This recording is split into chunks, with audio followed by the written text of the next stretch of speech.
এই ভিডিওতে দেখাচ্ছি আগের অঙ্কটারই একটা অল্টারনেট মেথড। কিরকম একটু খেয়াল কর।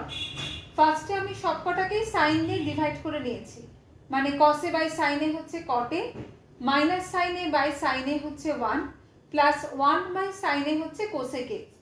এবারে খেয়াল কর, কটে প্লাস কোসেক এ আর কটে মাইনাস কোসেক এ, আমরা যারা একটু অনেক সাম প্র্যাকটিস করতে করতে বুঝতে শিখে গেছি তারা অবশ্যই বুঝতে পারছি যে এই দুটো কিন্তু রেসিপ্রোকালে যাচ্ছে, তাই না?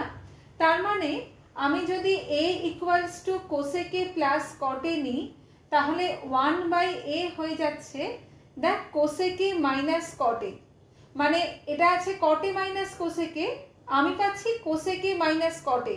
এটা কি করে পাচ্ছি? 1 এর জায়গাতে লিখছি কোসেক স্কোয়ার এ মাইনাস কট স্কোয়ার এ করে কাটাকুটি করলাম, এ স্কোয়ার মাইনাস বি স্কোয়ারকে ভাঙলে এ প্লাস বি ইন্টু এ মাইনাস বি পাই।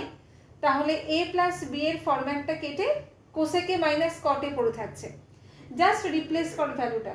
তাহলে কি হচ্ছে A minus 1 by minus 1 by A. মাইনাস কেন নিচ্ছি? দেখ এইটার জাস্ট অপোজিটটা আছে, এখানে কোসেকের আগে প্লাস কটের আগে মাইনাস, এখানে আছে কোসেকের আগে মাইনাস কটের আগে প্লাস, ওই জন্য আমরা নিচ্ছি মাইনাস 1 বাই এ প্লাস 1। এবারে আমরা এটাকে জাস্ট সিম্পলিফাই করলাম করে এই যে এলসিএমটা এ হবে, এখানে নিচে এ আসবে, এটা ওপরে চলে যাচ্ছে, আর এ মাইনাস 1 ক্যান্সেল হয়ে এ পড়ে থাকছে। দেখ আমরা এটাকেই নিয়েছিলাম কোসেকে প্লাস কটে, আমরা কিন্তু এখানেও আগের অঙ্কটার মেথডে কিছুটা অ্যাপ্লাই করছি, বাট আলাদা করে নিয়ে।